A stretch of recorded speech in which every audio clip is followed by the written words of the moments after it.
Okay, so this is against Missouri. Bray Hubbard's the single high safety here. We're looking at a trips right look. Brady Cook's in the backfield. Nate Noel behind him in the pistol look. So we got a single high look, as I said, Alabama versus Missouri, and just watch Bray Hubbard on this play. Watch him look at the eyes.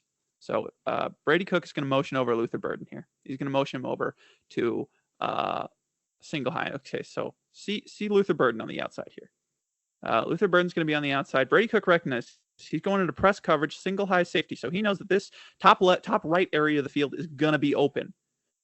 He's most likely going onto an alert or a tag here with Luther Burden, saying, all right, if you beat your man, I'm throwing it to you. And Bray Hubbard knows this. He knows this. So watch this. Bray Hubbard, he sees him. He's watching that release. He's watching the Burden release. Guess what? He sees all he needs. Luther Burden gets an inside release. Bray Hubbard's already gone. Bray Hubbard's already gone. He's running. Give me that. Give me that ball. Alabama football. What up? All right. That was what I wanted to share. Thank you for watching the tape grinding with Ball Stock Sports. But yeah, that's Bray Hubbard for you. He sees that before Luther Burden sees it. He sees it before he knows what's happening before anybody except for Brady Cook. He knows what's happening before the coaches probably do. And he gets there very quickly. He gets there so quickly, he actually has to stop and position himself and pick the ball off. Make sure I don't go overboard. Most guys aren't getting there at all. He gets there too quickly. That's Bray Hubbard for you. That's really what sold me on him. I watched that play very late in the evaluation. I already made up most of my mind about him, but that play was one of the most impressive things I've seen from a safety in this class. Obviously, is it the best play you'll ever see from a safety? No, but it really, it got my piss hot. It got me going. So I wanted to show it. But Bray Hubbard, he's my number 3. I really believe in him. Which my number 4, my number 3, and my number 2 are all white guys, which is a shock. This means it's not a good list. I know that. I'm aware of this, but we'll keep trucking. He is a 2023 3-star recruit committed to Alabama. Sat on the bench for most of his career until Keon Sabb gets injured late last year, where he steps in as the starter. And he really shocked everybody. I mean, he looks great out there. Very high PFF grade. Not that means much, but he is a former QB, and it shows. On plays like that, he just sees the field. Like we were talking about Taft earlier. He's not a Taft level processor. He's not a Thieneman level processor. Not a Caleb Downs level processor. He is the next step below. The difference is he is like a quarter of the snaps those guys do. And he is seeing the field at this level. He is a true sophomore. And man, you were talking about him as a guy that comes out in 2027. He could, and he'll be a great prospect in 2027. He's such a great processor already. I think he probably comes out in 2026. I'll agree with you. I don't think he's a dynamite athlete, but I definitely don't think he's a bad athlete by any measure.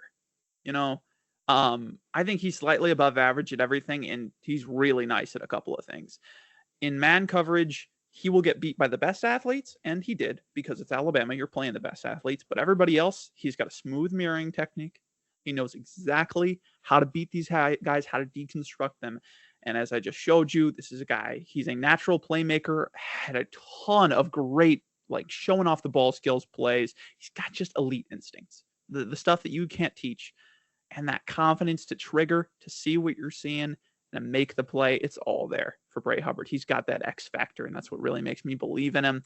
Ideal NFL frame, 6'2", 204. You know what I'm saying? We were talking about coming out of your back pedal. He does that really well. He's a very maximized athlete as far as that goes. My negatives are, he is a slightly above average lateral athlete. So I do think he's not going to be the best man guy of all time, but he's not going to be worse. He's not going to be a liability. You can put him on most guys and he's going to be fine. And most of the other stuff is just, I want to see more reps from you. I want to see you do it more consistently, but he's doing it at a high level already, making big time plays. He can lose track of, in intermediate, he was really good in deep zone. In intermediate zone, sometimes he was kind of the opposite of Nukovia. He kind of loses guys behind him. And that's a concern. I want to see you pick that up. And especially as a deep safety, you can't lose guys behind you. You cannot do that. If you're going to let a guy go behind you, which is rare for a deep safety, some of those deep safeties in the NFL can let guys go behind them and make incredible plays. Hubbard has to learn how to keep track of where guys are on the field behind him. And then, just be more consistent as a processor. And also, you need to work on your run defense. He needs to work on his run defense. Come down. You need to be able to tackle well. You need to take the right angles. But again, things that I saw flashes of great technique all over the place. I just need to see it come together more consistently. More reps will make him more polished. And end of next year or 2 years from now, we're going to be talking about him as a second or first round safety. I'm putting my foot down. You're definitely selling me on Bray Hubbard a little bit because you really tapped into what my favorite thing about him was, which was just watching him get better in real time. I think I watched the first game he played after the Sab injury where he was extremely green before that. I think he had like literally 2 defensive snaps. He was special teams only, and he's a really nice special teamer, by the way, who just plays in every phase the right way. But you watched him get more comfortable in coverage. You watched him develop sort of a mean streak as a tackler and get those pursuit angles a little bit better. Where we view him differently is just the athleticism. I actually thought that he was one of the jankier safeties in this class coming out of his back pedal. I thought that he had some really nice anticipatory moments. I didn't think they were super consistent, but the difference between him, and this is in terms of athleticism, and someone like Taft, for instance, was I really did think when Hubbard made nice ranging plays, that was because he got a super early break on the ball. And I think his true center field ability is pretty limited. And then as a run defender, I mean, he's just young. He's inexperienced. He does have pursuit angle stuff to clean up. He can miss low as a tackler. He doesn't have all of the confidence in the world yet. I think you believe he's going to develop into more of a Pro Bowl caliber safety. I believe he's going to develop into more of a replacement level starting caliber safety. And it's funny that that can create like 3 rounds of difference in how we view him, because I think we have a very similar profile of strengths and weaknesses, and both think that he's going to be really good for the Crimson Tide and beyond. He's going to keep getting better. Oh yeah. I think you see Hubbard a little bit closer to how I see Taff, and I see Taff a little bit closer to how you see Hubbard. That's what's fun about summer scouting, man. We didn't disagree enough, I think. Victor, did we just mix up the white guys? No. Did we watch the wrong tape? Oh, that must be it. We watched the wrong tape. They all look alike. We flipped them. Whoops. Yeah.